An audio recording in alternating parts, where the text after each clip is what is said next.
Hello viewers. मैं श्रेयांश कुमार आप सभी व्यूअर्स का तहे दिल से अपने इस चैनल पे स्वागत करता हूं। यह मेरी एक छोटी सी कोशिश है कि मैं लेबर लॉज आप सभी को अच्छे से समझा पाऊं। लेट्स सी कहां तक हमें कामयाबी मिल पाती है। चैप्टर बहुत बड़ा है, इसलिए without wasting time we will come to the point. Industrial disputes को मैंने चैप्टर वाइज बांट दिया है। अथॉरिटीज चैप्टर 2 में देखेंगे, notice of change chapter 2A, difference of dispute chapter 3, procedure powers and duties of authorities chapter 4, strikes and lockouts chapter 5, layout and retrenchment chapter 5A, unfair labour practices chapter 5C, penalties 6 में देखेंगे। Difference of dispute में देखेंगे कि अगर कोई भी industrial dispute हो तो एप्रोप्रिएट गवर्नमेंट उसको लिखित में इन राइटिंग रिफर कर सकती है court of inquiry, labour court या ट्रिब्यूनल को। वही दूसरे पार्ट में देखेंगे कि एम्प्लॉयर हो या वर्कमैन, वो दोनों डिस्प्यूट को रिफर कर सकते हैं आर्बिट्रेशन के लिए।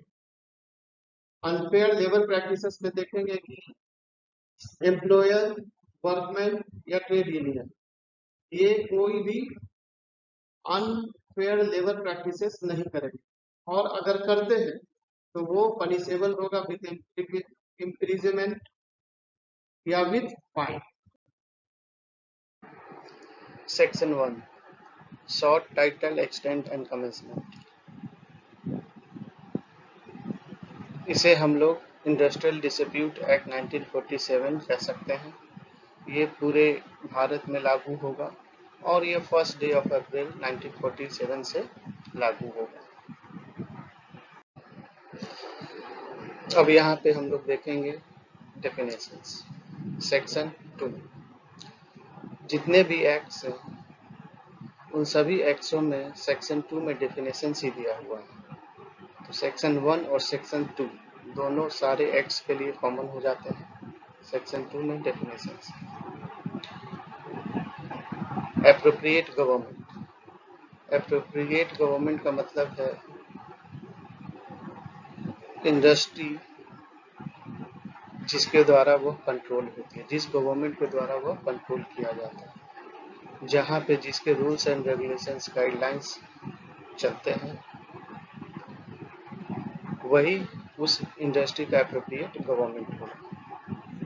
अगर स्टेट गवर्नमेंट के द्वारा ऑन है, उनके स्टेट गवर्नमेंट के रूल्स रेगुलेशंस वहाँ पे प्रिवेल करते हैं, तो एप्रोप्रिएट गवर्नमेंट उस इंडस्ट्री का स्टेट गवर्नमेंट होगा। जैसे कि एनटीपीसी। एनटीपीसी गवर्नड होती है central government under ministry of power. तो एनटीपीसी का appropriate government ministry of power होगा।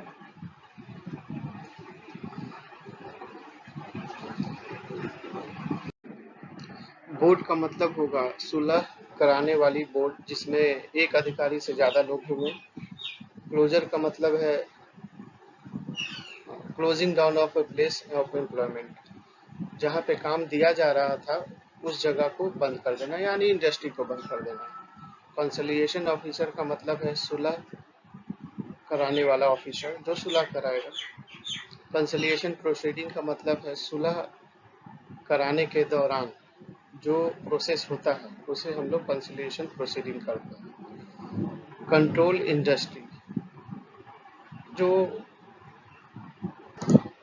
कंट्रोल इंडस्ट्री का मतलब है वह इंडस्ट्री जो यूनियन को दिया गया है कंट्रोल करने के लिए, और ये डिक्लेयर किया गया है सेंट्रल गवर्नमेंट एक्ट द्वारा इन द पब्लिक इंटरेस्ट, लोकहित में। कोर्ट का मतलब हम लोग सभी लोग जानते हैं कॉन्स्टिट्यूशन ऑफ, यहाँ मतलब होगा कोर्ट ऑफ इंक्वायरी। यहाँ एम्प्लॉयर का मतलब है वह इंडस्ट्री जो किसी authority of independent of any department generally central government या स्टेट गवर्नमेंट के अंडर ही आता है, तो उसके जो अथॉरिटी होंगे वह एम्प्लॉयर कहलाएंगे। जनरली चेयरमैन ही इन सारे इंडस्ट्रीज के हेड होते हैं, तो वो एम्प्लॉयर कहलाएंगे। और जहाँ पे चेयरमैन नहीं है वहाँ हेड ऑफ डिपार्टमेंट एम्प्लॉयर कहलाएंगे। और लोकल अथॉरिटी, जहाँ पे लोकल अथॉरिटी का होगा वो चीफ एग्जीक्यूटिव ऑफिसर कहलाएंगे। अब यहाँ इंडिपेंडेंट का मतलब क्या होगा? बोर्ड, कोर्ट, ट्रिब्यूनल, इसके कोई तो चेयरमैन अपॉइंट किया जाएगा चेयरमैन। तो चेयरमैन अपॉइंट करने के लिए वो इंडिपेंडेंट होना चाहिए। इंडिपेंडेंट कहने का मतलब कि उनका कोई रिलेशन उस इंडस्ट्री या डिस्प्यूट से नहीं होना चाहिए। जैसे कि हो सके उनका पैसा लगा हो उस इंडस्ट्री में, या फिर उनके कोई जान पहचान का होगा, तो वो इंडिपेंडेंट होना चाहिए इन सब चीजों से। अब इंडस्ट्री का मीनिंग देखते हैं हम लोग। Any business trade undertaking manufacture और कॉलिंग ऑफ एम्प्लॉयर्स। अब ये दो पार्ट में है, यहाँ से लेके यहाँ तक टिल एम्प्लॉयर्स, ये एम्प्लॉयर्स के लिए है। और यहाँ से देखेंगे calling service, employment, handicraft, industrial occupation, ये in the sense of workman के लिए कहा गया। तो बिजनेस का वाइडर देन द ट्रेड है, ये इसका मीनिंग थोड़ा सा वाइडर हो जाता है, बड़े पैमाने में इसको बोला जा रहा है। ट्रेड कहने का मतलब कि हम लोग एक्सचेंज ऑफ गुड्स पहले देखते थे, सामान के बदले सामान देना, तो उस सेंस में इसको कहा गया। अंडरटेकिंग का मतलब कोई भी इंटरप्राइज या एस्टेब्लिशमेंट किसी के द्वारा ले लिया गया, उसके अधीन चला गया होगा, तो वो अंडरटेकिंग कहलाता है। मैन्युफैक्चरर, तो मैन्युफैक्चर कहने का मतलब है कि कोई भी आर्टिकल या मटेरियल को लार्ज स्केल पे बनाए तो उसको मैन्युफैक्चर कहते हैं। कॉलिंग का मतलब हो गया यहाँ आजीविका, जिससे जीवन व्यापन कुछ ना कुछ करके तो उसको हम लोग को अपना जीविका चलाना है, तो उसको जीविका कहते हैं। अब यहाँ से लेके यहाँ तक है ये वर्कमैन के सेंस में कहा गया है। कॉलिंग हम लोग समझ गए, एम्प्लॉयमेंट भी जानते हैं। हैंडीक्राफ्ट, हैंडीक्राफ्ट कहने का मतलब कि मैनुअल लेबर एक्सरसाइज, जो छोटे मोटे इंडस्ट्री जो मैनुअली काम करते हैं वर्कर, उसको हम लोग हैंडीक्राफ्ट कहते हैं। और यहाँ पे एवोकेशन का मतलब होगा उप व्यवसाय, कहने का मतलब कोर व्यवसाय नहीं होगा, वो छोटा मोटा काम जैसे अपना जीवन व्यापन अर्पण कर सके, उस सेंस में होगा, उनका परमानेंट वो व्यवसाय नहीं होगा। अब देखते हैं हम लोग industrial dispute, dispute between employers and employers, दोनों एम्प्लॉयर्स के बीच में डिस्प्यूट हो सकता है। बिटवीन एम्प्लॉयर्स एंड वर्कमैन, यहाँ ध्यान देंगे, यहाँ वर्कमैन नहीं वर्कमैन लिखा हुआ है, यानी एक वर्कर से ज्यादा होगा। बिटवीन वर्कमैन एंड वर्कमैन, दो ग्रुप ऑफ वर्कमैन के बीच डिस्प्यूट हो सकता है। और ये कनेक्शन होना चाहिए उस डिस्प्यूट का एम्प्लॉयमेंट और नॉन एम्प्लॉयमेंट, और कंडीशन ऑफ लेबर और of any person. Any person कहने का मतलब है कि कोई दूसरे डिपार्टमेंट का भी आदमी हो सकता है, वर्कर हो सकता है, इस सेंस में इसको कहा गया, जिसका डायरेक्ट रिलेशन होगा एम्प्लॉयमेंट, नॉन एम्प्लॉयमेंट या टर्म्स ऑफ एम्प्लॉयमेंट से। इंडस्ट्रियल एस्टेब्लिशमेंट और अंडरटेकिंग मीन्स एस्टेब्लिशमेंट और undertaking in which any industry is carried on, जैसे वो चल रहा है, किसी के आदमी उसको ले लिया गया हो, अंडरटेक कर दिया गया हो, उसको अंडरटेकिंग। इंश्योरेंस कंपनी का मतलब जो उसके एक्ट में दिया हुआ होगा उसका डेफिनेशन, सिमिलर में कि खादी और विलेज इंडस्ट्री में कमीशन एक्ट में दिया होगा उसको। ले ऑफ का मतलब देखेंगे, ले ऑफ का मतलब होगा एम्प्लॉयर द्वारा कोयला के शॉर्टेज के कारण, या पावर नहीं होने के कारण, या रॉ मटेरियल नहीं होने के कारण, कच्ची सामग्री नहीं होने के कारण, या फिर स्टॉक्स जमा हो गया, या फिर मशीनरी टूट गई हो, नेचुरल कैलामिटी हो, ये सब से अगर कनेक्टेड है और इस सिलसिले में वो किसी वर्कमैन को काम नहीं दे पाता है जिसका नाम मास्टर रोल यानी कि हाजिरी रजिस्टर में उसका नाम हो, और इन सब कारणों से अगर वो काम नहीं दे पाता है तब उसको हम लोग समय के लिए ले ऑफ करेंगे। अब ले ऑफ का एक और प्रक्रिया है कि वर्कर को काम स्टार्ट होने से 2 घंटे तक उसको वहां उपस्थित होना पड़ेगा। अगर उस 2 घंटे के दौरान उसको एम्प्लॉयमेंट नहीं मिलती है तब वो उस फर्स्ट हाफ के लिए ले ऑफ कहा जाएगा, और पूरे दिन के ले ऑफ के लिए उसको सेकेंड हाफ में भी आना पड़ेगा, और उसको फिर भी एम्प्लॉयमेंट नहीं मिल पाती है तब वो पूरे दिन के लिए ले ऑफ कहलाएगा। और ले ऑफ कहलाएगा तो उसमें उसको वह इंटाइटल हो जाएगा full basic wage and dearness allowance for that day. Lockouts का मतलब यहाँ पे होगा temporary closing of place of employment और द सस्पेंशन ऑफ वर्क, या काम को सस्पेंड कर दिया गया हो, या एम्प्लॉयर रिफ्यूज कर दिया कि हम काम नहीं दे सकेंगे, तो उस केस में हम लोग लॉकआउट कहेंगे, but lockout is temporary. Courts जो उसके मेजर कोर्ट्स जो उसके इंडियन कोर्ट्स एक्ट में दिया होगा उसका डेफिनेशन, माइंस जो उसके माइंस एक्ट में दिया होगा, नेशनल ट्रिब्यूनल कंस्टिट्यूट होता है, हम लोग आगे देखेंगे। Office where prescribe public utility कहने का मतलब है कि जो यूटिलिटीज पब्लिक द्वारा यूज किया जाए, जन उपयोगी को हम लोग पब्लिक यूटिलिटीज कहते हैं। रेलवे कंपनी जो उसके डेफिनेशन देखेंगे। रिट्रेंचमेंट कहने का मतलब termination by the employer of the service of the workman का सर्विस को टर्मिनेट कर दिया है, खत्म कर दिया गया है, निकाल दिया गया है, फॉर एनी रीजन, कोई भी रीजन हो सकता है एक्सेप्ट जो यहाँ पे दिया हुआ। अगर डिसिप्लिनरी एक्शन के द्वारा उसको पनिशमेंट मिला, यानी कुछ वो गलती किया होगा उससे उसको पनिशमेंट मिला, तो उसमें उसको रिट्रेंचमेंट नहीं कहेंगे। वॉलंटरी रिटायरमेंट, जो रिटायरमेंट से पहले ही रिटायरमेंट ले लेते हैं, तो उसको हम लोग एक्चुअली VRS बोलते हैं, वॉलंटरी रिटायरमेंट स्कीम, जो जनरली 20 साल के बाद एलिजिबिलिटी हो जाता है, तो वो 60 साल से पहले ही रिटायरमेंट ले लेते हैं। अब यहाँ पे देखेंगे वो 60 साल में जो रिटायरमेंट होते हैं reaching the age of the superannuation, इस कंडीशन में रिट्रेंचमेंट नहीं कहलाएगा। अगर कोई एग्रीमेंट साइन पहले से हुआ हो या फिर कोई कॉन्ट्रैक्ट खत्म हो गया होगा, तो जब कॉन्ट्रैक्ट ही खत्म हो गया तो एम्प्लॉयर उसको वर्कर को एम्प्लॉयमेंट देगा कहाँ से, और या फिर उसकी कंटिन्यूड इल हेल्थ, को लगातार बीमार चल रहा हो, इन 4 कारणों के कारण अगर उसको हटा दिया जाता तो उसको रिट्रेंचमेंट कहा जाएगा। अब देखेंगे सेटलमेंट कहने का मतलब जब कंसिलिएशन मध्यस्थता होती है तो उसके दौरान प्रोसीडिंग चलेगा, और फिर एक अगर दोनों पार्टी एग्री हो जाते हैं तो एग्रीमेंट पेपर बनेगा, और उस एग्रीमेंट पेपर को कंसिलिएशन ऑफिसर अप्रोप्रिएट अथॉरिटी को भेज देता है, और उस कंक्लूजन को हम लोग सेटलमेंट करते हैं।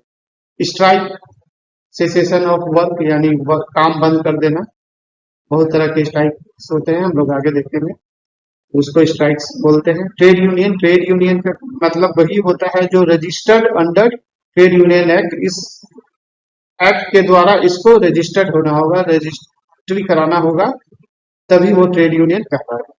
ट्रिब्यूनल वो कंस्टिट्यूटेड अंडर सेक्शन 7 है।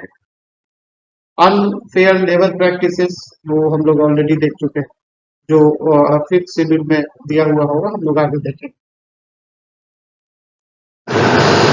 विलेज इंडस्ट्री सेम जो खादी और विलेज इंडस्ट्री कमीशन एक्ट 96 में दिया होगा उसका डेफिनेशन। वेजेस, वेजेस कहने का मतलब होता है मजदूरी। तो वो सारा मेहन मेहनताना, ठीक है, जो जिसके वजह से उसको काम के बदले कुछ मिला, जो कि इन टर्म्स ऑफ मनी में मिला और एक्सप्रेस्ड या एम्प्लॉयड एम्प्लॉयड एम्प्लॉयमेंट के कारण, तो वो वर्कमैन उस काम के बदले उसको जो भी मेहनताना मिला हो इन टर्म्स ऑफ मनी, पैसे के रूप में, तो उसको हम लोग वेजेस कहेंगे। लेकिन उसमें इंक्लूड नहीं होगा वेजेस में bonus, pension fund, provident fund, ठीक है, ये सब ऐड नहीं होता है। ग्रेच्युटी भी ऐड नहीं होगा, वो सिर्फ वेजेस ही कहलाएगा। एक्सप्रेस एंड और इम्प्लाइड का एक मतलब बता दें। एक्सप्रेस कहने का मतलब अगर हम कोई घर खरीदने गए हो तो बहुत सारे डॉक्यूमेंट्स का जरूरत पड़ता है, बहुत सारे फॉर्मेलिटीज निभाने पड़ेंगे, साइन करने पड़ेंगे, बहुत सारे पेपर्स लगेंगे, तो एक डॉक्यूमेंटेशन होता है वो। और एम्प्लॉयड का मतलब जस्ट हम बोले और आप काम कर दिए। जैसे कि रेस्टोरेंट में खाना खाने गए, वो बिल दिया, बिल पे करके चले गए, वहां पे सर्टन डॉक्यूमेंटेशन और टर्म्स एंड कंडीशंस का जरूरत नहीं पड़ता। तो ये विथ टर्म्स एंड कंडीशंस है और ये विदाउट टर्म्स एंड कंडीशंस है। अब देखेंगे वर्कमैन, यहाँ वर्कमैन नहीं वर्कमैन दिया हुआ है, यहाँ से देखेंगे तो कोई भी person employed in any industry, किसी इंडस्ट्री में कोई भी पर्सन एम्प्लॉयड है to do any manual work या unskilled, skilled, technical, operational, clerical और सुपरवाइजरी, ठीक है, वो इंगेज है फॉर हायर और रिवॉर्ड, कुछ पाने के लिए। और सेम चीज ऊपर में जो दिया था, whether the term of employment is expressed और इम्प्लाइड इन, तो उसको हम लोग वर्कमैन कहेंगे। लेकिन यहाँ पे includes any such person who has been dismissed, तो वो ऐसे लोग भी यहाँ पे वर्कमैन कहलाएंगे जो डिसमिस्ड हो गए हों, डिस्चार्ज हो गए हों या डिट्रेस्ड हो गए in connection with industrial discipline, dismissal, discharge और रिटेंस्ट। लेकिन इसमें वो सब जो नीचे दिए गए हैं ये सब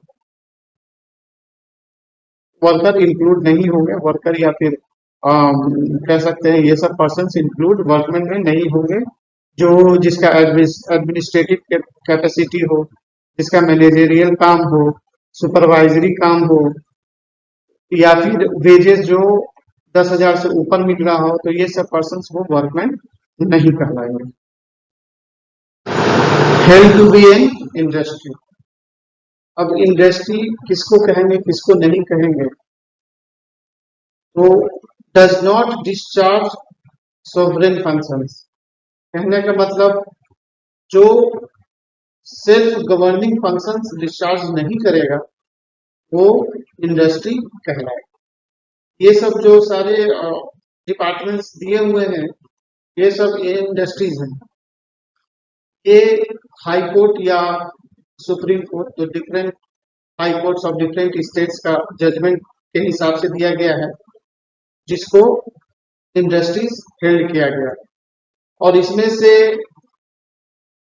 लगभग सारे डिपार्टमेंट्स इंडस्ट्रीज ही कहलाते हैं, कुछ कुछ को छोड़ के।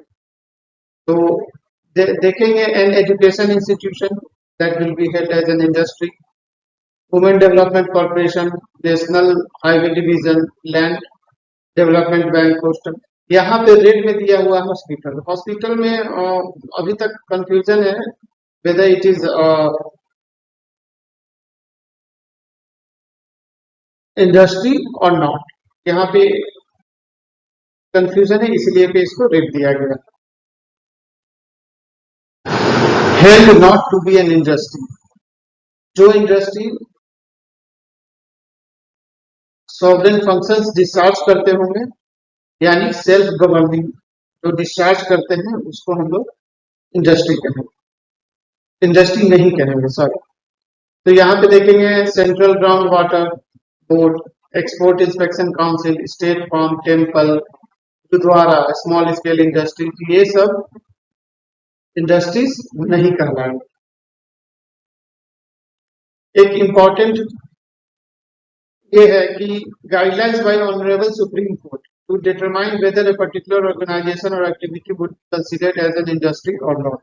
तो ये केस है बैंगलोर वाटर सप्लाई का, और ये सुप्रीम कोर्ट दिया गया गाइडलाइंस है to test whether it is an industry और नॉट। अगर ये पैरामीटर्स पे खड़े उतरेंगे that will be considered as industry, और अगर नहीं तो नहीं होंगे।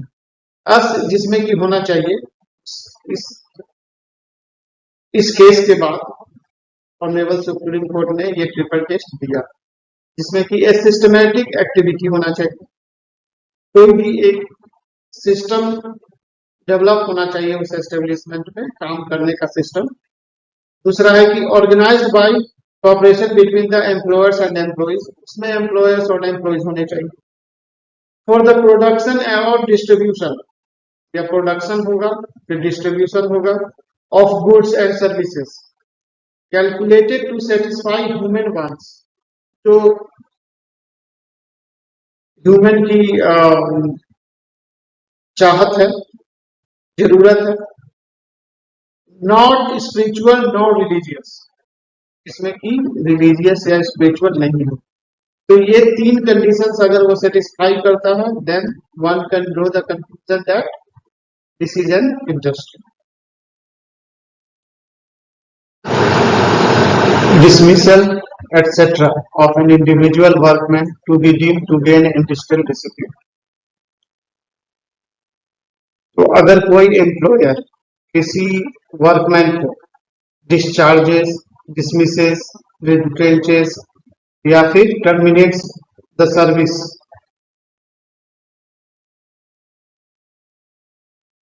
एनी डिस्प्यूट या फिर differences between the workman and his employer connected with, तो अगर इससे कनेक्टेड कोई भी डिस्प्यूट हुआ है जिसके कारण वो डिस्चार्ज किया है या डिसमिस किया है, रिटेंच किया है या फिर टर्मिनेट कर दिया है, तो वह इंडस्ट्रियल डिस्प्यूट कहलाए।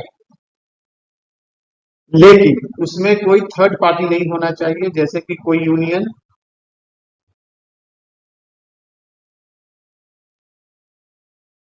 और ना कोई वर्कमैन। ठीक, अब यहाँ पे देखेंगे कि हम लोग वो वर्कमैन वो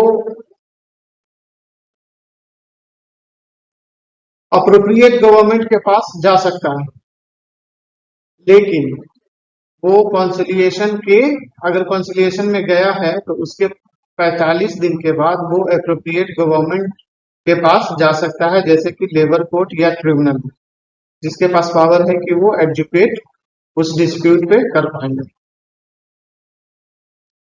और 3 साल बाद आफ्टर द डिस्चार्ज और डिसमिसल वो लेबर कोर्ट या ट्रिब्यूनल जा सकते हैं।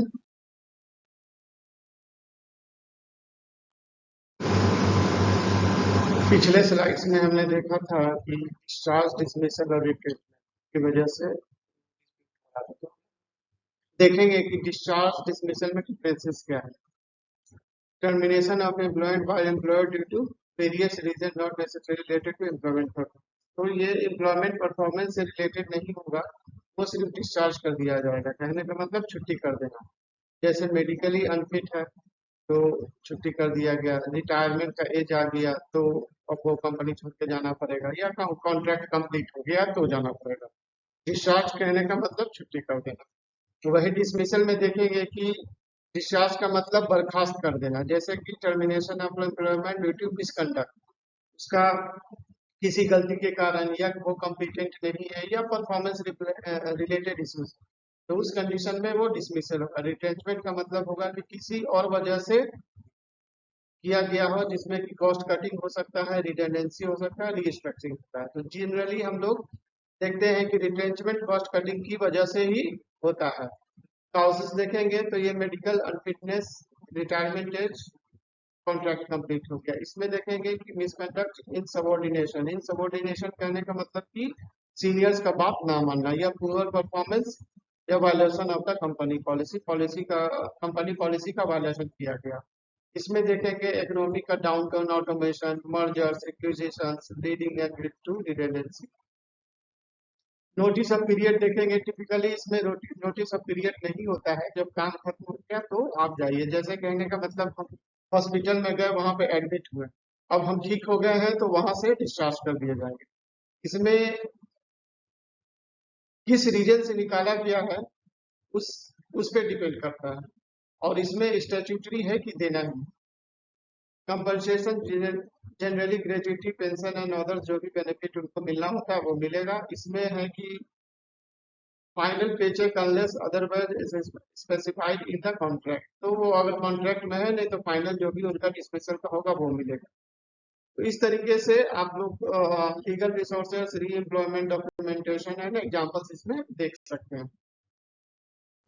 Causes of industrial dispute, economic causes हो सकता है जिसमें wages, bonus, safety of work, working condition, medical and other facilities. Political causes हो सकता है instability, strike against government, affiliation of political parties with unions. Social causes हो सकता है low morale in society, social values and norms.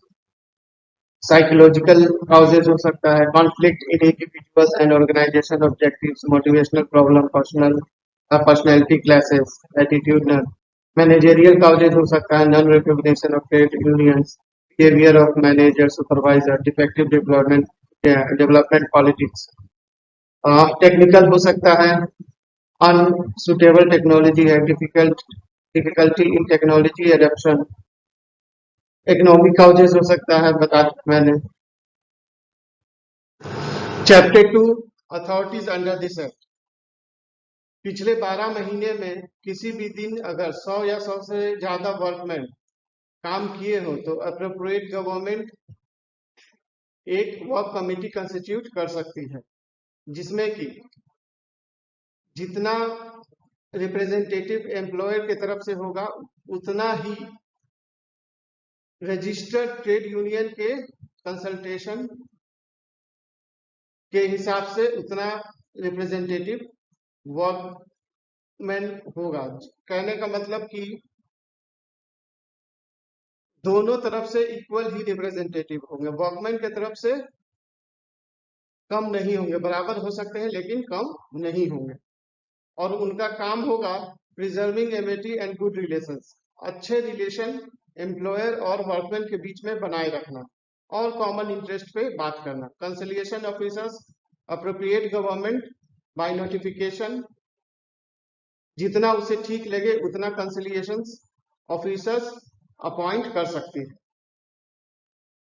वो किसी specific area के लिए भी हो सकता है या स्पेसिफिक इंडस्ट्री के लिए भी हो सकता है, परमानेंटली या for a limited period of time.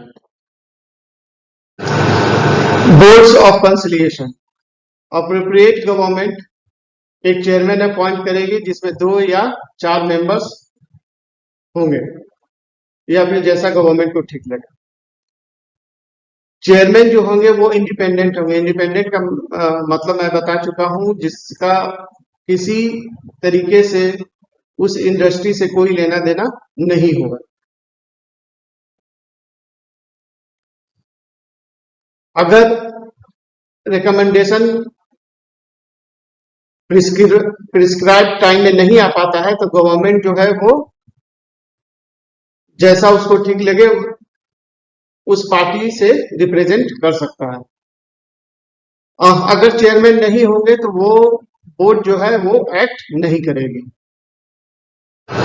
Courts of inquiry, ये सारी चीज जिसमें कोर्ट्स ऑफ कंसिलिएशन में देखे थे वो सारे इसमें भी सेम रहेंगे। एक चेयरमैन होंगे, 2 या मोर देन 2 मेंबर्स होंगे, जिसमें से कि एक चेयरमैन होंगे वो इंडिपेंडेंट होंगे, और इसमें भी अगर चेयरमैन नहीं होंगे, in absence of chairman committee will not. Court of inquiry में ध्यान देंगे कि इसमें इन मैटर को इंक्वायर करना है और इंक्वायरी को एक रिपोर्ट बना के भेज देना है अप्रोप्रिएट गवर्नमेंट को। Labour codes appropriate government by notification labour code constitute कर सकती है जो कि इंडस्ट्रियल डिस्प्यूट्स में न्याय दिलाएगी। ध्यान दीजिएगा यहाँ पे एडजुडिकेशन लिखा हुआ है यानी कि न्याय।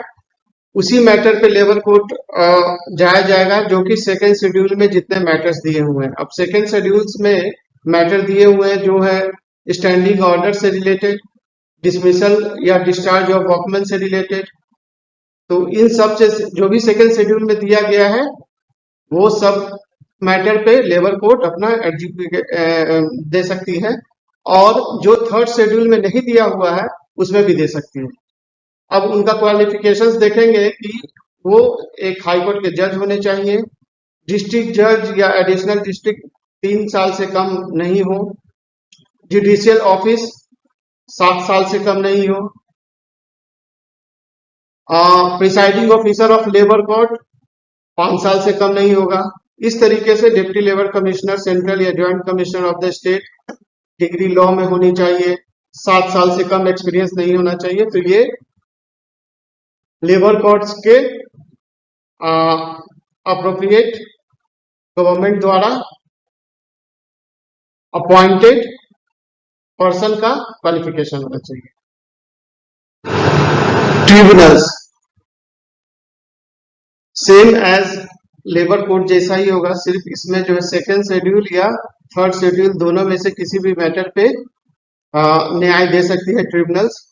As far as appointment of by the appropriate government is concerned of a person, तो वो जो है उनका qualification same as labour code में जो क्वालिफिकेशन दिया हुआ था वो सारे सेम ही होंगे, मोर और लेस सब सेम ही होंगे। नेशनल ट्रिब्यूनल्स, इसमें जो है अप्रोप्रिएट गवर्नमेंट जो है वो नेशनल ट्रिब्यूनल्स कंस्टिट्यूट करेगी अगर कोई मैटर नेशनल इंपॉर्टेंस का हो या फिर कोई इंडस्ट्रियल एस्टेब्लिशमेंट हो जो कि एक स्टेट से ज्यादा स्टेट्स में एस्टेब्लिश्ड हो, और वो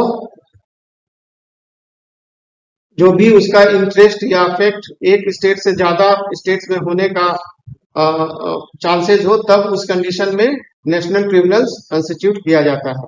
इसमें भी सिर्फ एक ही पर्सन होंगे और वो जो है इनका सिर्फ एक ही क्वालिफिकेशन होगा कि वो ही हैज बीन अ जज ऑफ अ हाई कोर्ट, उससे कम और या फिर अदर्स जो कोर्ट ऑफ लेबर कोर्ट या ट्रिब्यूनल्स में दिया हुआ था वो सब नहीं होंगे। अब डिस्क्वालिफिकेशन देखेंगे इनका। अच्छा, इसमें एक और बात है कि इसमें एक चीज इंपॉर्टेंट है कि अगर अप्रोप्रिएट गवर्नमेंट को ठीक लगे तो 2 असेसर्स अपॉइंट कर सकती है to advise they.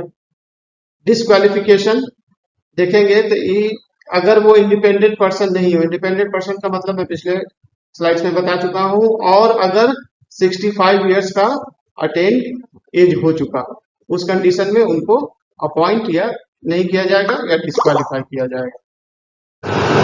Filling of vacancies, अगर presiding officer labour court tribunal या नेशनल ट्रिब्यूनल की वैकेंसी जो है वो वैकेंट रह जाती है तो उस केस में अप्रोप्रिएट गवर्नमेंट उस वैकेंसी को फिल करेगी और प्रोसीडिंग्स वहीं से चालू हो जाएगी। Finality of orders constituting boards, appropriate government अगर लेबर कोर्ट ट्रिब्यूनल या नेशनल ट्रिब्यूनल कंस्टिट्यूट करती है तो वो क्वेश्चनेबल कहीं भी नहीं होगा, और अगर किसी भी ग्राउंड पे की एनी वैकेंसी फिलअप नहीं हुआ है उस ग्राउंड पे इस बोर्ड का क्वेश्चनेबल इसमें भी नहीं होगा। अगर एक टाइम फ्रेम दिया हुआ है सेटलमेंट का और उस टाइम फ्रेम के अंदर अगर सेटलमेंट नहीं हो पाता है, उस टाइम फ्रेम के बाद सेटलमेंट हुआ तो वो क्वेश्चनेबल वो भी नहीं होगा, वो भी सेटलमेंट मान्य होगा। और अगर किसी मेंबर्स का एब्सेंस हो उस केस में भी सेटलमेंट मान्य होगा। अब हम लोग देखेंगे machinery for handling industrials, 2 part, preventive machinery, settlement machinery. Preventing कहने का मतलब कि इंडस्ट्रियल डिस्प्यूट अगर होने से पहले उसको सॉल्व कर लेना। तो इसमें हम लोग देखेंगे workers participation in management, collective bargaining, grievance procedure, tripartite bodies, code of discipline and standing orders. Worker participation, workers का participation in decision making in an organisation, उसको हम लोग वर्कर्स पार्टिसिपेशन कर देंगे। कोई अगर छोटा मोटा डिस्प्यूट हो तो वर्कर्स और एम्प्लॉयज मिलके उसको सॉल्व कर देंगे। कलेक्टिव बार्गेनिंग, कलेक्टिव बार्गेनिंग यह एक नेगोशिएशन प्रोसेस है employers and A group of employees के बीच में, जो कि वर्किंग कंडीशन वगैरह डिस्कस किया जाता है, उसको हम लोग कलेक्टिव बार्गेनिंग कर देंगे। ग्रीवांस प्रोसीजर, कोई भी ऑर्गेनाइजेशन में अगर आपको ग्रीवांस है तो उसका एक प्रोसीजर होता है। जैसे किसी किसी ऑर्गेनाइजेशन में पोर्टल होता है, आप उस पर अपना ग्रीवांस डाल दीजिए, वो ग्रीवांस रिड्रेसल कमेटी उसको जो भी अपॉइंटेड अथॉरिटी है उसको सॉल्व कर देंगे। ट्रिपेटाइट बॉडीज, इसमें एक कमिटी होती है जिसमें कि रिप्रेजेंटेटिव होते हैं गवर्नमेंट के, एम्प्लॉयर्स के एंड एम्प्लॉइज के, जिसमें लेबर इश्यूज को डिस्कस किया जाता है। कोड ऑफ डिसिप्लिन, यह सेट ऑफ गाइडलाइंस या फिर कह सकते हैं mutually agreed upon by employers and employees to maintain discipline. तो ये कोड ऑफ डिसिप्लिन हो गया जो कि हम लोग को वर्कर्स को और मैनेजमेंट को दोनों को उस कोड ऑफ डिसिप्लिन के तहत काम करना है। स्टैंडिंग ऑर्डर्स, इसमें रूल्स एंड रेगुलेशंस है जो कि फ्रेम्ड किया गया है इंडस्ट्रियल एम्प्लॉयमेंट या फिर इंडस्ट्रियल आईडी एक्ट के द्वारा, जिस जो भी एक्ट हो उसके द्वारा वो स्टैंडिंग ऑर्डर्स, कुछ रूल्स एंड रेगुलेशंस होते हैं, उसी के अनुसार हम लोग को प्रिवेंटिव मशीनरी करना। अब देखेंगे सेटलमेंट मशीनरी, ये स्टैट्यूटरी है। इसमें conciliation, court of inquiry, voluntary arbitration and adjudication है। अब देखेंगे कि कंसिलिएशन में बता दिया है कि conciliation officers and conciliation boards, court of inquiry, voluntary arbitration, adjudication. अगर कंसिलिएशन, अगर कोई डिस्प्यूट हुआ, कंसिलिएशन हुआ तो कंसिलिएशन बोर्ड के पास जाएगा, उससे सॉल्व नहीं हुआ court of inquiry. Court of inquiry क्या करेगी, उस मैटर को इंक्वायरी करेगी, एक रिपोर्ट बनाएगी और फिर अप्रोप्रिएट गवर्नमेंट को भेज देगी। वॉलेंटरी आर्बिट्रेशन, एजुकेशन, इसमें एडजुडिकेशन में हम लोग देखेंगे कि labour courts, industrial tribunals and national tribunals, ये तीनों का मैंने ऊपर में ही बता चुका हूं। Labour court, industrial tribunals and national tribunals. दो टर्म हम लोग बार बार देख रहे हैं, एक सेटलमेंट और एक अवार्ड। तो सेटलमेंट कहने का मतलब कि जो कंसिलिएशन प्रोसीडिंग्स में जो भी आउटकम हुआ है उसको हम लोग सेटलमेंट कह देंगे। दोनों वर्कमैन और एम्प्लॉयर दोनों एग्रीमेंट करेंगे, उसको हम लोग सेटलमेंट कह देंगे। और अगर कोई भी पीरियड नहीं दिया हुआ है तो वो 6 महीने के लिए दोनों पे बाइंडिंग रहेगा। अवार्ड देखेंगे तो जो भी आउटकम, जो भी न्याय लेबर कोर्ट, ट्रिब्यूनल या नेशनल ट्रिब्यूनल दिया जाएगा उसको हम लोग अवार्ड कहेंगे, और ये बाइंडिंग रहेगा। ये बाइंडिंग नहीं हो सकता है लेकिन ये बाइंडिंग रहेगा। And will come into operation 30 दिनों के बाद अगर वो नोटिफिकेशन हो जाता है तो वो दोनों पे, एम्प्लॉयर एंड एम्प्लॉय पे, जो भी पार्टी है उन पे उस दिन से ये बाइंडिंग हो जाए। और गवर्नमेंट जो है उसको जो भी पीरियड है उसको रिड्यूस कर सकती है या फिक्स कर सकती है। अब डिफरेंस देख लेते हैं। कोर्ट ऑफ इंक्वायरी तो इंक्वायरी करके वो मैटर को आगे बढ़ा देगी अप्रोप्रिएट गवर्नमेंट को। डिफरेंस देखते हैं लेबर कोर्ट, ट्रिब्यूनल्स और नेशनल ट्रिब्यूनल्स में।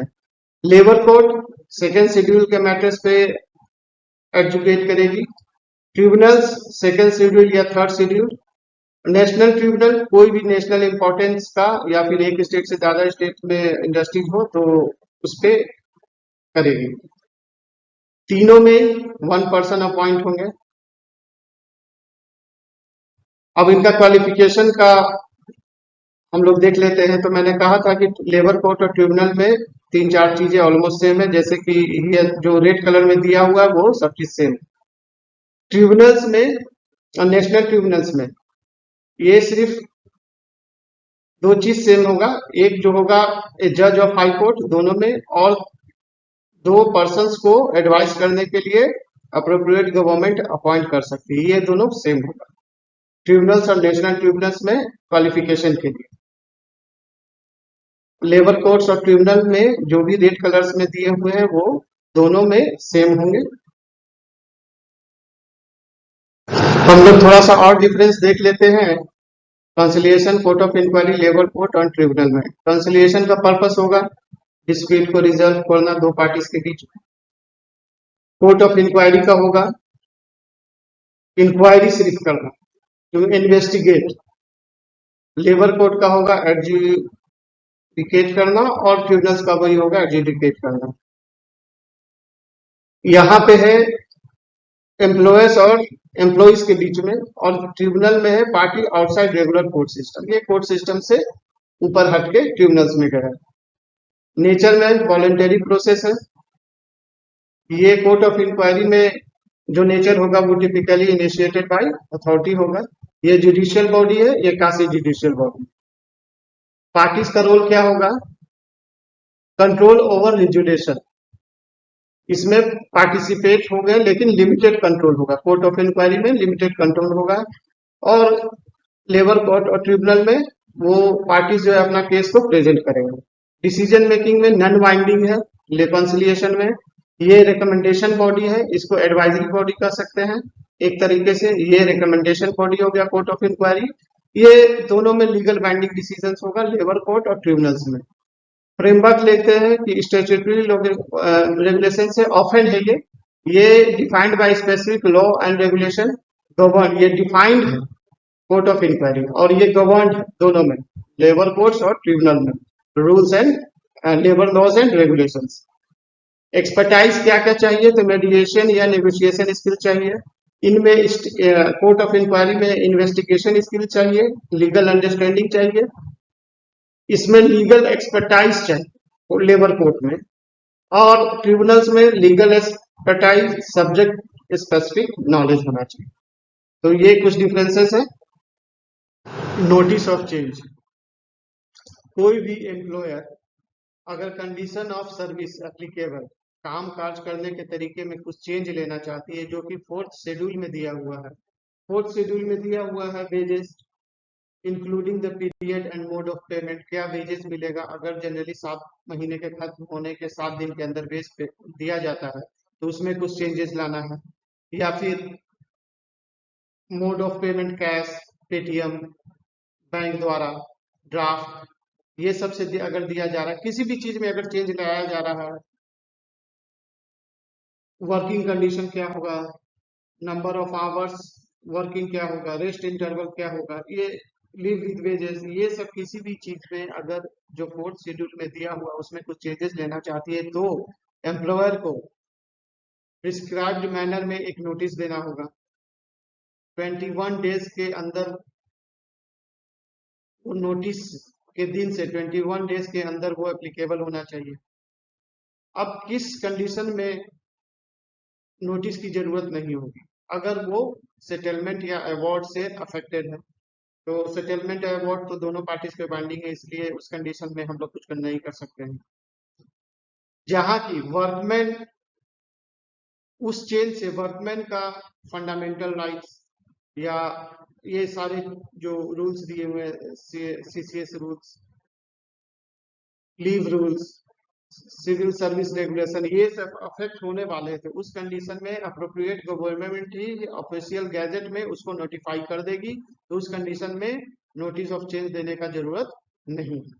अब देखेंगे कि इसको एग्जेम्प्ट कैसे कर सकते हैं। तो अगर गवर्नमेंट को लगे कि इस चेंजेस से गंभीर प्रतिक्रिया होगी, तो पब्लिक इंटरेस्ट में इस चेंजेस को, जो कि स्टैट्यूटरी हो जाएगा नोटिस देना, उस केस में इसको एग्जेम्प्ट किया जा सकता है। Setting up of grievance redressal machinery. तो कोई भी इंडस्ट्रियल एस्टेब्लिशमेंट अगर 20 या 20 से ज्यादा वर्कमैन डिप्लॉय करती है, उस केस में एक या एक से ज्यादा ग्रीवांस रिड्रेसल कमेटी कंस्टिट्यूट करना।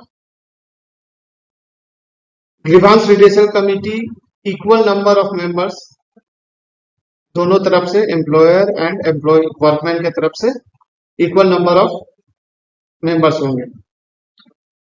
उसमें से एक चेयरमैन सेलेक्ट करना है अल्टरनेटिव बेसिस पे, एक साल फ्रॉम एम्प्लॉयर साइड और एक साल फ्रॉम एम्प्लॉय साइड, यानी वर्कमैन साइड। अब इसमें टोटल नंबर ऑफ मेंबर्स जो होंगे वो 6 होंगे। इस 6 से ज्यादा नहीं होना चाहिए। ज्यादा से ज्यादा हो कि वुमेन मेंबर को भी इंक्लूड करना है, और अगर 2 मेंबर से ज्यादा है तो उसी प्रोपोर्शनेट में वुमेन एम्प्लॉय को भी अपॉइंट करना है। कोई भी चीज अगर इस सेक्शन में नहीं दिया हुआ है तो उसमें जो भी एप्लीकेबल होगा उस मैटर पे ग्रीवांस रिड्रेसल कमेटी का एक्ट करना। इस कमेटी का ये जो टाइम ड्यूरेशन होगा वो 30 days from receipt of return application, उसमें 30 दिन के अंदर उसको कंप्लीट कर लेना है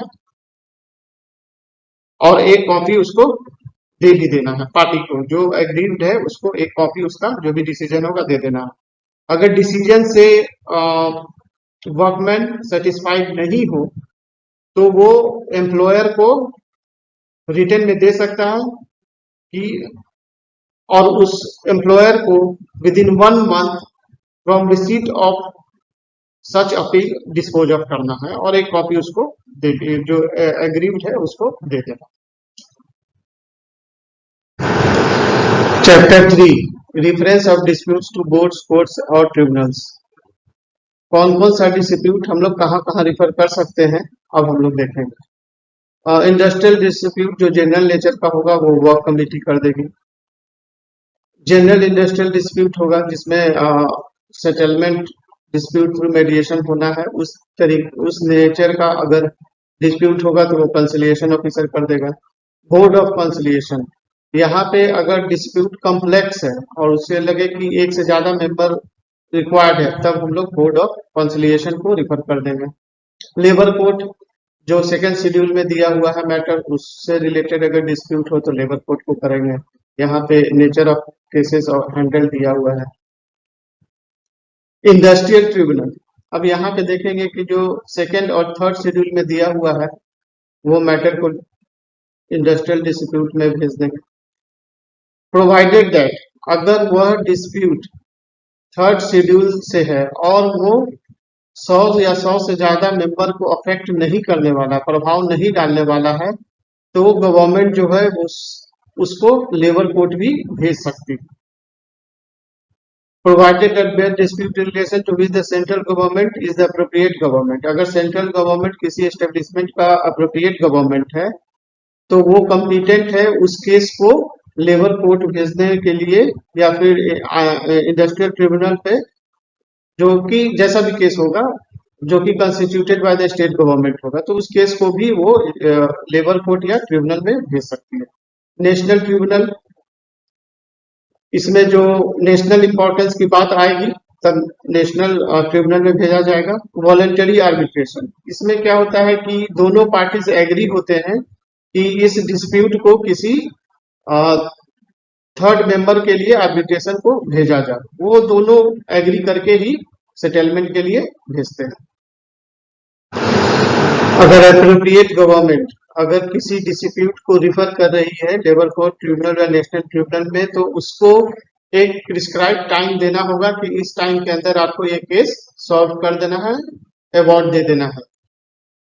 अगर वह कनेक्टेड है इंडिविजुअल वर्कमैन से तो वो 3 महीने के अंदर उसको वो केस को सॉल्व कर देना है। फर्दर, अगर कोई इंडस्ट्रियल डिस्प्यूट में कोई पार्टी अगर टाइम एक्सटेंशन चाहे तो प्रिसाइडिंग ऑफिसर उस टाइम को एक्सटेंड कर सकती है जैसा उसे लगे कि इस केस के लिए जरूरी है। अगर कोई डिस्प्यूट अगर प्रोसीडिंग चल रही हो और कोई कोर्ट उस पे स्टे ऑर्डर लगा दे, तो वो जितने दिन के लिए स्टे ऑर्डर लगा है वो मेन टाइम में इंक्लूड नहीं होगा, वो टाइम को मेन टाइम से एक्सक्लूड कर दिया जाएगा। और अगर कोई प्रोसीडिंग्स लेबर कोर्ट में चल रहा है तो वो प्रोसीडिंग्स रुकना नहीं चाहिए इस रीजन से कि टाइम एक्सपायर्ड हो गया। अगर कोई इंडस्ट्रियल डिस्प्यूट एप्रोप्रिएट गवर्नमेंट के पास है तो वो, और उस समय कोई स्ट्राइक या लॉकआउट चल रहा हो तो वो उसे रुकवा सकती है। अगर कोई इंडस्ट्रियल डिस्प्यूट अप्रोप्रिएट गवर्नमेंट के पास गया तो अप्रोप्रिएट गवर्नमेंट को वो पॉइंट ऑफ डिस्प्यूट लिख के देता है कि इस पॉइंट पे अवार्ड होना है। अगर इंडस्ट्रियल डिस्प्यूट किसी एक एस्टेब्लिशमेंट से ज्यादा एस्टेब्लिशमेंट को अफेक्ट कर रही हो या फिर एक ग्रुप से ज्यादा ग्रुप ऑफ वर्कर्स को अफेक्ट कर रही हो, in that case other establishment या अदर ग्रुप ऑफ वर्कर्स का रेफरेंस अवार्ड में दिया जा सकता है। अगर कोई केस नेशनल ट्रिब्यूनल को रिफर किया गया तो लेबर कोर्ट या ट्रिब्यूनल का अधिकार नहीं है कि उस केस में हस्तक्षेप कर सके। अगर कोई केस नेशनल ट्रिब्यूनल को फिर से दिया गया हो और वहां पे पेंडिंग हो तो लेबर कोर्ट या tribunal proceeding before the labor court tribunal as the case may be relates to sentence shall be deemed to have been coerced। तो अगर कोई केस को रिफर किया गया हो नेशनल ट्रिब्यूनल में और उसका प्रोसीडिंग्स लेबर कोर्ट या ट्रिब्यूनल में चल रहा हो तो वो, उसका अर्थ होगा कि इसको लेबर कोर्ट और ट्रिब्यूनल का जो है उसे खत्म कर दिया गया, अब वो नेशनल ट्रिब्यूनल में ही सुनवाई होगी। तीसरा है कि यह लॉफुल नहीं होगा अप्रोप्रिएट गवर्नमेंट के लिए कि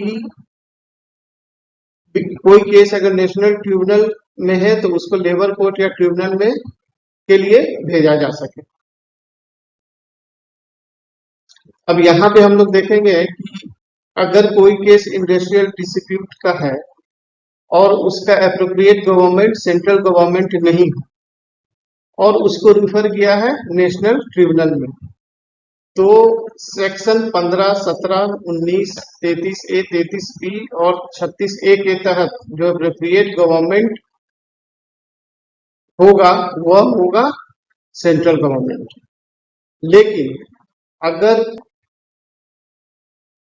कुछ और इस एक्ट में दिया गया है उसके अलावा कुछ और मैटर्स होंगे तो उसका एप्रोप्रिएट गवर्नमेंट स्टेट गवर्नमेंट होगा।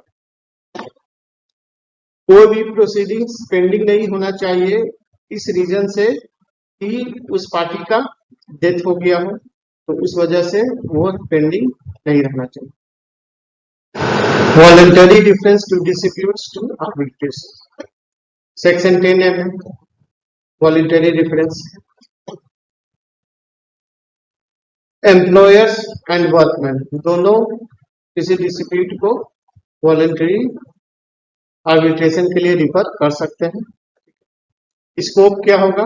टाइप्स ऑफ डिस्प्यूट, कोई भी डिस्प्यूट जो इस एक्ट में दिया हुआ। रिटन एग्रीमेंट होगा between employer and workers. Agreement writing में एग्रीमेंट कर दिया जाएगा जो कि दोनों पार्टी साइन कर देंगे और टर्म्स ऑफ आर्बिट्रेशन भी वहीं पे डिसाइड हो जाएगा। अब देखेंगे गवर्नमेंट नोटिफिकेशन। एग्रीमेंट को एप्रोप्रिएट गवर्नमेंट के पास फॉरवर्ड कर देना है और अगर गवर्नमेंट उसको ऑफिशियल गैजेट में इशू कर देगी, नोटिफाई कर देगी। नंबर ऑफ आर्बिट्रेटर्स कितने होंगे तो वो पार्टी पे डिपेंड करता है, एक या एक से ज्यादा होंगे, बट ऑड नंबर रखना है सो दैट कि वो टाई ना हो जाए। कंडक्टिंग आर्बिट्रेशन, अगर पार्टी कोई टर्म्स एंड कंडीशंस के द्वारा उसको प्रोसीड करना चाहे तो वो लिखित में दे सकते हैं। अगर वो नहीं लिखे तो जो भी प्रिसाइडिंग ऑफिसर होगा वो इंडिपेंडेंट होगा कि वो जिस तरीके से उसको प्रोसीड कर सके, दोनों पे बाइंडिंग होगा। अब गवर्नमेंट पब्लिकेशन, तो जो भी अवार्ड प्रिसाइडिंग ऑफिसर देगा उसको अप्रोप्रिएट गवर्नमेंट को भेज देना है, जो कि 30 दिन के अंदर पब्लिश हो जाएगा। अगर कुछ पब्लिक इंटरेस्ट है तो ज्यादा समय लग सकता है। कंडीशन, आर्बिट्रेशन अवार्ड को अप्रोप्रिएट गवर्नमेंट रद्द कर सकती है इस बिना पे कि उसमें करप्शन हुआ होगा, प्रोसीडिंग जो है, जो प्रोसेस है वो इरेगुलर होगा, ठीक ढंग से नहीं प्रोसीडिंग किया गया, या फ्रॉड नेचर का वैसा कुछ निकल के आया, तो उस केस में उसको रद्द कर सकती है। Arbitrator, board, court, labour court, tribunal या नेशनल ट्रिब्यूनल, उसको जैसा फिट लगे, जैसा ठीक लगे वैसा प्रोसीजर फॉलो कर सकते हैं। कंसिलिएशन ऑफिसर या मेंबर ऑफ ए बोर्ड या फिर कोर्ट प्रिसाइडिंग ऑफिसर और labour court, tribunal, national tribunal, इन सबको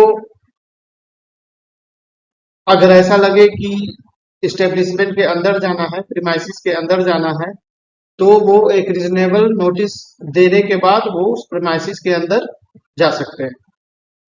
कोर्ट, बोर्ड, इन सब को वो सारे पावर्स होंगे जो सिविल कोड के होते हैं, जो कि guided by code of civil procedure 1908। Enforcing attendance, अब ये चीजें जो है इस कोर्ट को पावर है, जैसे कि किसी भी आदमी को कोर्ट के अंदर उपस्थित करा सकते हैं और उन्हें कसम खिलाया जाएगा, जो भी कहूंगा सच कहूंगा जो होता है। अगर लगे कि कोई डॉक्यूमेंट इस केस के लिए इम्पोर्टेंट है और वो यहाँ मौजूद नहीं है, तो पार्टी को बोला जा सकता है कि ये डॉक्यूमेंट या मटेरियल या ऑब्जेक्ट जो भी हो ये प्रोड्यूस किया जाए। एग्जामिनिंग ऑफ विटनेस, किसी भी विटनेस को उपस्थिति कराया जा सकता है और उस मैटर से रिलेटेड जो कुछ भी।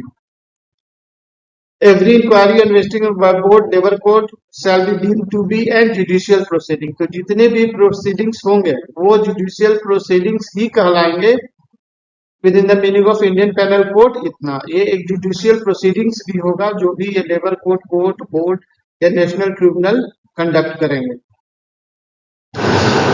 एक कंसिलिएशन ऑफिसर को वो सारे पावर्स होंगे जो कि सिविल कोर्ट को होंगे, जैसा मैंने पहले स्लाइड्स में कहा कि वो किसी भी केस से रिलेटेड पर्सन्स को बुला सकते हैं, ओथ दिखवा सकते हैं, कोई डॉक्यूमेंट अगर लैकिंग हो तो उसे मांग सकते हैं। लेबर कोर्ट, नेशनल ट्रिब्यूनल, अगर उसे लगे कि किसी स्पेशल आदमी का अपॉइंटमेंट जरूरी है इस केस के लिए, तो वो उसे अपॉइंट कर सकते हैं और special advice. Court presiding officer और लेबर कोर्ट ट्रिब्यूनल सर्विस, और ये जितने भी कंसलेशन ऑफिसर्स या मेंबर्स या कोर्ट के होंगे या कोर्ट होंगे, वो सब जो है वो पब्लिक सर्वेंट्स ही कहलाएंगे within section 21 of the Indian penal code. अगर labour court, tribunal, national tribunal के समक्ष किसी कार्यवाही का खर्च या उससे रिलेटेड खर्च या आकस्मिक खर्च आ जाए, जो कि लेबर कोर्ट को किसी भी कोर्ट को जो यहाँ पे दिया हुआ है उसे किसी पर्सन या किसी आदमी को दिलाना हो जो केस से रिलेटेड हो, तो उस कंडीशन में वो जो इंटाइटल जिसको वो खर्च मिलना है वो एक एप्लीकेशन करेंगे। उस एप्लीकेशन के आधार पे कोर्ट का ये फुल पावर है कि वो अप्रोप्रिएट गवर्नमेंट से वो दिला सकते हैं। कोर्ट, ट्रिब्यूनल, नेशनल ट्रिब्यूनल, ये एक सिविल कोर्ट होंगे, ये एक सिविल कोर्ट होंगे the purpose of code of criminal procedure 1973, लेकिन सिर्फ 345, 346 और 348 सेक्शन के लिए ही वो एक सिविल कोर्ट माना जाएगा। कोई भी अवार्ड अगर इशू होता है इधर बाय सेटलमेंट और अवार्ड या कोर्ट के द्वारा, तो वो एग्जीक्यूट होंगे उसी तरह जिस तरीके से procedure laid down for execution of orders and decree of civil court under section 21 of code of civil procedure, तो वो जैसे सिविल कोर्ट में जैसे एग्जीक्यूट होता है, जैसे प्रोसेस होता है, वो सेम तरीके से ये भी प्रोसेस होंगे। Labour court, tribunal court, national tribunal as the case में भी। तो अगर इनको लगता है तो किसी केस को वो सिविल कोर्ट में ट्रांसफर कर सकते हैं, और ट्रांसफर करने के बाद सिविल कोर्ट वैसे ही निर्णय देगी जो कि एक न्यायिक निर्णय है, तो उसको एक न्यायिक निर्णय ही माना जाएगा। अगर कोई इंडस्ट्री किसी वर्कमैन को डिस्चार्ज या डिसमिस कर दी, तो लेबर कोर्ट, ट्रिब्यूनल या नेशनल ट्रिब्यूनल सेटिस्फाइड नहीं है, तो कोर्ट जो है उस वर्कमैन को फिर से बहाल कर सकती है, या फिर डिसमिसल या डिसमिस की जगह कम पनिशमेंट दे सकती है। लेकिन जब कोर्ट इस चीज को कंसीडर करेगी तो उस पे जो रिकॉर्ड पे है एविडेंस, उसी को कंसीडर करेगी, फ्रेश एविडेंस प्रोड्यूस नहीं किया जाएगा। Duties of conciliation officers. अगर कंसिलिएशन ऑफिसर को लगे कि कोई डिस्प्यूट हो गया है या होने वाला हो, तो वो डिस्प्यूट के अंतर्गत वो कंसिलिएशन प्रोसीडिंग्स कंडक्ट करा सकता है। और अगर पब्लिक यूटिलिटी है तो वो, और नोटिस सेक्शन 22 के तहत दिया जा चुका है, तो कंसिलिएशन प्रोसीडिंग स्टार्ट कर सकता है। कंसिलिएशन ऑफिसर का काम होगा कि सारे चीजों को इन्वेस्ट कर दे, उसका मेरिट डिमेरिट देख ले, और उसके जैसा उसे ठीक लगे for the purpose of amicable and fair settlement, एक बीच बचाव का जो कि रास्ता हो, उसके तहत वो उसको सेटलमेंट कराया जाएगा। और सेटलमेंट कराने के बाद उस कंसिलिएशन ऑफिसर को एक रिपोर्ट देना होगा अप्रोप्रिएट गवर्नमेंट को, या फिर कोई अप्रोप्रिएट गवर्नमेंट के तरफ से ऑथराइज्ड ऑफिसर हो, वो भी दे सकता है, with memorandum of settlement sign by the parties. जो सेटलमेंट हुआ है उस पे साइन कॉपी अप्रोप्रिएट गवर्नमेंट को देना है।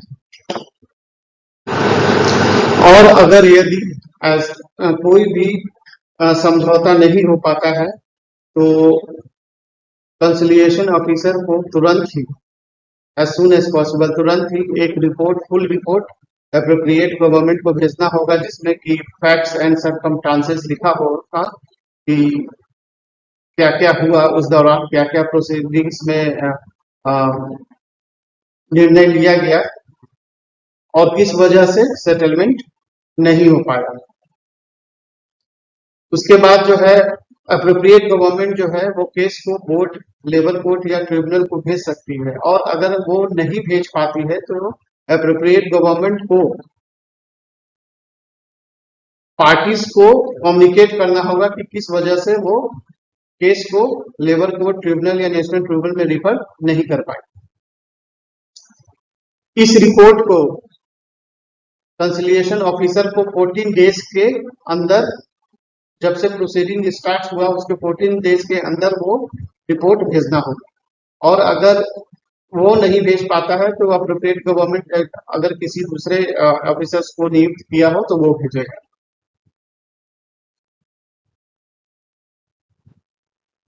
और अगर approval of conciliation officer, the time for the submission of the may be extended, अगर कुछ एक्सटेंशन चाहिए तो दोनों पार्टीज एग्रीड होंगे इन राइटिंग।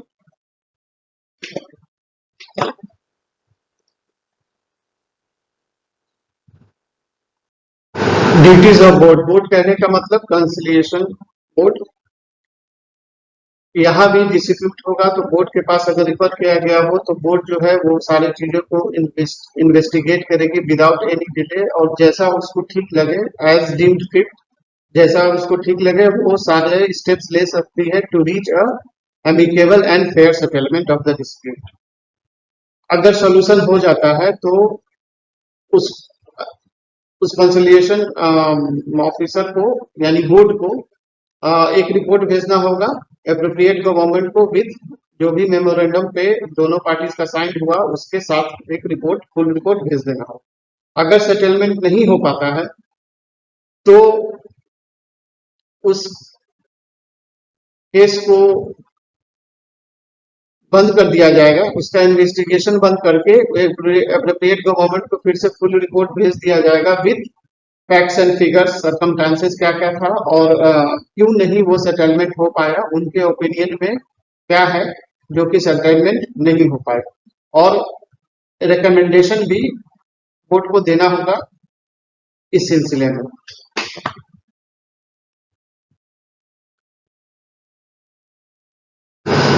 इसमें भी वही होगा, अगर रिपोर्ट अप्रोप्रिएट गवर्नमेंट को भेज दिया गया हो और सेटलमेंट नहीं हुआ हो, तो इन दैट केस वो लेबर कोर्ट ट्रिब्यूनल या नेशनल ट्रिब्यूनल को क्यों नहीं रिफर की, वो पार्टीज को कम्युनिकेट करना होगा। बोर्ड को 2 मंथ के अंदर, जिस दिन से कंसिलिएशन स्टार्ट हुआ हो, उसके 2 मंथ के अंदर उस केस को खत्म कर देना, या फिर fix by the appropriate government. 2 month से पीछे भी वो दे सकते हैं। अगर appropriate government time to time submission of the report को एक्सटेंड करती है, तो वो 2 मंथ से ज्यादा नहीं होना चाहिए, और अगर ऐसा हुआ हो तो वो दोनों पार्टी को इन राइटिंग में एग्रीड होना होगा for the extended time. Duties of courts, अगर कोर्ट को मैटर रिफर किया गया है तो कोर्ट को 6 मंथ्स के अंदर, जिस दिन से इंक्वायरी स्टार्ट हुआ है, खत्म कर देना होगा। इन केस ऑफ ट्रिब्यूनल या नेशनल ट्रिब्यूनल में उसमें लिखा रहता है कि कितने पीरियड तक आपको ये केस खत्म कर देना है, और अगर टाइम एक्सटेंड किया गया हो तो उस एक्सटेंशन के अंदर ही खत्म कर देना है, और अवार्ड को एप्रोप्रिएट गवर्नमेंट को सबमिट कर देना है। फॉर्म ऑफ रिपोर्ट और अवार्ड, जो रिपोर्ट होगा वो राइटिंग में होगा and signed by all members of the board और कोर्ट, सभी लोगों को उस पे साइन करना है। In case of labour court या ट्रिब्यूनल या नेशनल ट्रिब्यूनल में प्रिसाइडिंग ऑफिसर भी उस रिपोर्ट पे साइन करेंगे। Publication of reports and awards, अगर एप्रोप्रिएट गवर्नमेंट को रिपोर्ट मिल गया हो तो उसके 30 दिन के बाद वह रिपोर्ट को पब्लिश कर देना, और इसमें देखेंगे कि ये जो रिवॉर्ड होगा वो फाइनल होगा और उसे कोई भी कोर्ट क्वेश्चनेबल नहीं कर सकती है, वो न्याय जो है वो क्वेश्चनेबल नहीं होगा। अब देखेंगे कमेंसमेंट ऑफ द अवार्ड, ये था पब्लिकेशन रिपोर्ट ऑफ अवार्ड, कब पब्लिश होगा, तो रिपोर्ट आने के 30 दिन बाद अप्रोप्रिएट गवर्नमेंट को पब्लिश करना है। अब अवार्ड जो है वो लागू कब होगा पार्टीज पे, तो जैसे ही पब्लिश्ड अवार्ड जो पब्लिश हुआ है उसके 30 दिन एक्सपायर हो जाएंगे, 30 दिन खत्म हो जाएंगे, तो वो अवार्ड जो है पार्टीज पे लागू हो जाएगा, प्रोवाइडेड दैट अगर एप्रोप्रिएट गवर्नमेंट को लगे कि जो इंडस्ट्रियल डिस्प्यूट हुआ है उसमें गवर्नमेंट भी एक पार्टी है, गवर्नमेंट भी एक पार्टी है, या फिर वो नेशनल इकोनॉमी को अफेक्ट कर सकता है, या फिर सोशल जस्टिस को अफेक्ट कर सकता है, तो उस केस में central government by notification in the official gazette declare that award shall not become enforceable on expiry of the set period of 30 days। तो उस केस में अप्रोप्रिएट गवर्नमेंट नोटिफाई कर सकती है कि 30 दिन खत्म होने के बाद ये अवार्ड जो है वो लागू नहीं होगा। अगर अप्रोप्रिएट गवर्नमेंट या सेंट्रल गवर्नमेंट किसी अवार्ड को मॉडिफाई या रिजेक्ट करना चाहती है तो उसे डिक्लेरेशन देना होगा बिफोर लेजिस्लेचर ऑफ स्टेट। अगर वह स्टेट गवर्नमेंट द्वारा पास किया गया होगा तो लेजिस्लेचर ऑफ स्टेट में देना होगा, और अगर सेंट्रल गवर्नमेंट द्वारा पास किया गया होगा तो वो पार्लियामेंट में देना होगा। अब वो ऑर्डर इन्फोर्सेबल कब होगा, तो जिस दिन वो पार्लियामेंट या लेजिस्लेचर ऑफ स्टेट में दिया गया है उससे 15 दिन एक्सपायरी के बाद वो इन्फोर्सेबल हो जाएगा, वो लागू हो जाएगा। और अगर कोई ऑर्डर इसके तहत पास नहीं किया गया हो तो 90 दिन के बाद वो लागू हो जाएगा। 17B payment of full wages to workman pending proceeding in higher courts. अगर लेबर कोर्ट ट्रिब्यूनल या नेशनल ट्रिब्यूनल ने किसी वर्कर को बहाल किया हो कि फिर से इसको काम पे रखना है, और उस समय अगर एम्प्लॉयर हाई कोर्ट या सुप्रीम कोर्ट चला जाता हो, तो एम्प्लॉयर लाइबल है। एम्प्लॉयर को जितना दिन तक वह केस हाई कोर्ट या सुप्रीम कोर्ट में पेंडिंग है, वो जो लास्ट वेजेस है उसका, उसके अनुसार उसको वेजेस देना है। और अगर उस दौरान वह किसी भी मतलब कहीं भी एम्प्लॉयड नहीं है, तो उसको मेंटेनेंस अलाउंस भी देना, अगर एडमिसेबल है तो। अगर उसको मिलना चाहिए मेंटेनेंस अलाउंस और वो कहीं कहीं काम नहीं कर रहा हो, तो उसको वो भी मेंटेनेंस अलाउंस मिलेगा। अब यहाँ पे देखेंगे कि अगर ये प्रूफ हो जाता है कि वह कहीं काम किया है, तो वो उसको wages, no wages shall be payable under the section for such period of part as the case में भी, तो उसको वो वेजेस नहीं मिलेगा। Person on whom settlements and awards are binding, ये पिछले स्लाइड्स में मैं बता चुका हूँ, इसलिए इसको स्किप करता हूँ। सेटलमेंट का वही है, इसको भी स्किप करते हैं, किसको किसको बाइंडिंग है नहीं है। अब हम लोग देखेंगे period of operation of settlements and awards. अगर सेटलमेंट हुआ है तो वो ऑपरेशन में लागू कब से होगा?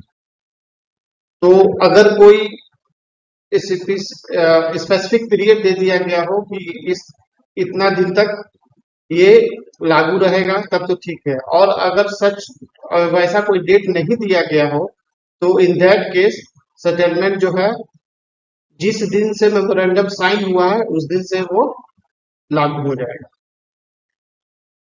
अब बाइंडिंग कितने दिन तक रहेगा? तो binding is agreed upon bye the parties. अगर पार्टी एग्री कर गए तो ठीक कि इतना दिन तक बाइंडिंग रहेगा, लेकिन अगर वैसा कुछ बाइंडिंग नहीं है, तो वो 6 मंथ तक बाइंडिंग रहेगा, 6 मंथ तक।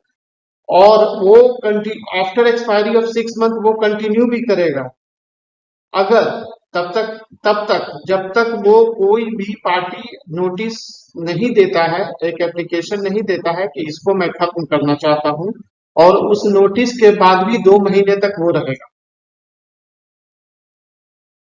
An award shall subject to provision of section remains operation for a period। और अगर ये सेटलमेंट का केस था, ये अवार्ड है, अवार्ड जो है वो पीरियड ऑफ 1 ईयर तक वो रहेगा, ठीक है। और अप्रोप्रिएट गवर्नमेंट अगर उसे ठीक लगे तो उसे कम भी कर सकती है। Before expiry of 1 year government जो है उसे एक्सटेंड कर सकती है फॉर अनदर 1 ईयर, लेकिन टोटल टाइम लिमिट जो है वो 3 साल से ज्यादा, 3 years from the date of become operation, उससे ज्यादा वो 3 साल से ज्यादा उसको उस पीरियड को एक्सटेंड नहीं कर सकती। अगर अप्रोप्रिएट गवर्नमेंट या फिर कोई पार्टी एप्लीकेशन देता है, तो वह यह कहता है कि जिस चीज पे आधारित था अवार्ड, जिस चीज पे अवार्ड दिया गया था, वह जिस पे आधारित था अवार्ड, वह अब बदल चुका है। There has been change in the circumstances, वह उन परिस्थितियों में जिन पर वह आधारित था वह बदल चुका है। तो इन दैट केस जो है वो जो भी अवार्ड का जो टाइम है उसको शॉर्टन, कम किया जा सकता है। अब यहाँ पे देखेंगे कि expiry period of operation under section, the award shall be, वही चीज है जो कि अगर अवार्ड दिया गया है for certain period of time, for certain period of, वो अवार्ड दे दिया गया, और किसी पार्टी को अगर उसे खत्म कराना है तो उसे एक एप्लीकेशन देना होगा। एप्लीकेशन के डेट से 2 महीने बाद के ही वो अवार्ड खत्म होगा, यानी एप्लीकेशन के 2 महीने बाद तक वो जो अवार्ड है वो वाइंडिंग रहेगा, तभी वह अवार्ड टर्मिनेट होगा। पार्टी के अलावा अगर कोई नोटिस देता है तो उस अवार्ड पे उसका कोई इफेक्ट नहीं होगा, चाहे सेटलमेंट हो या अवार्ड हो, उस पार्टी को ही देना होगा। Commencement and conclusion of proceedings. अब देखेंगे कि सेटलमेंट या अवार्ड स्टार्ट कब होता है और खत्म कब। अगर कंसलिएशन ऑफिसर को स्ट्राइक या लॉकआउट का नोटिस आ जाए तो उस दिन से वो केस जो है वो शुरू हो जाएगा। Received representation on the date of the referring the dispute to the board, और या फिर order referring to the dispute to the board, और बोर्ड के पास तब स्टार्ट होगा तब जब तक वह एक लेटर वहां से अप्रोप्रिएट गवर्नमेंट से ना आए। A conciliation proceeding shall be deemed to be have concluded, कब कंक्लूडेड होगा कंसिलिएशन, जब सेटलमेंट हो गया हो और दोनों पार्टी मेमोरेंडम साइन कर दिए हो तो सेटलमेंट कंक्लूड हो गया। फिर नो सेटलमेंट अगर नहीं हुआ, सपोज सेटलमेंट नहीं हुआ, इन दैट केस जिस दिन जो है अप्रोप्रिएट गवर्नमेंट को कंसिलिएशन ऑफिसर उसका रिपोर्ट दे देती है, और इन केस ऑफ कोर्ट अगर पब्लिश्ड हो जाता जिस दिन, तो उस दिन से वो सेटलमेंट कंक्लूड कराएगा। अगर रिफरेंस, ये तो कंसिलिएशन और बोर्ड ऑफ कंसिलिएशन का। अब इसमें देखेंगे अगर कोर्ट को रिफर किया गया हो, लेबर कोर्ट ट्रिब्यूनल या नेशनल ट्रिब्यूनल, जिस दिन से commenced on the date of reference of the dispute arbitration as the case may be, जिस दिन से रेफरेंस दिया गया, जिस दिन से रिफर किया गया हो उस दिन से कमेंसमेंट होगा, और जिस दिन अवार्ड दे दिया गया हो, जिस दिन न्याय दे दिया गया हो उस दिन वो कंक्लूड होता है।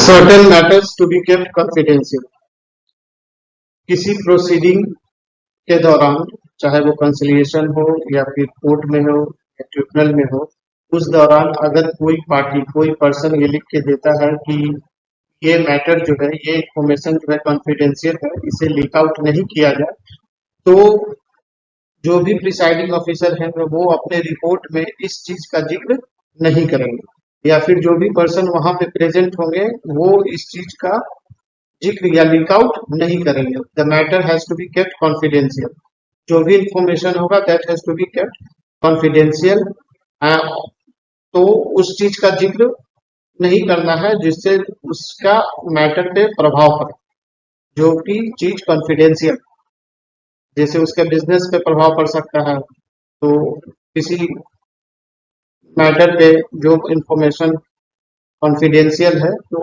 उसका बिजनेस पे प्रभाव पड़ सकता है, इसलिए उस चीज को रिवील आउट नहीं करना।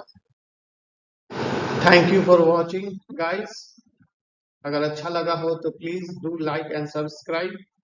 ये आईडी एक्ट का पार्ट 1 वीडियो था, अभी भी कुछ चैप्टर्स बचे हुए हैं, तो अगर अच्छा रिस्पांस मुझे मिलता है तो I will surely bring part 2 also. और माफी चाहूंगा, कुछ साउंड इफेक्ट और कुछ गलतियां हुई हैं, तो इसके लिए प्लीज इग्नोर कीजिएगा। Thank you once again.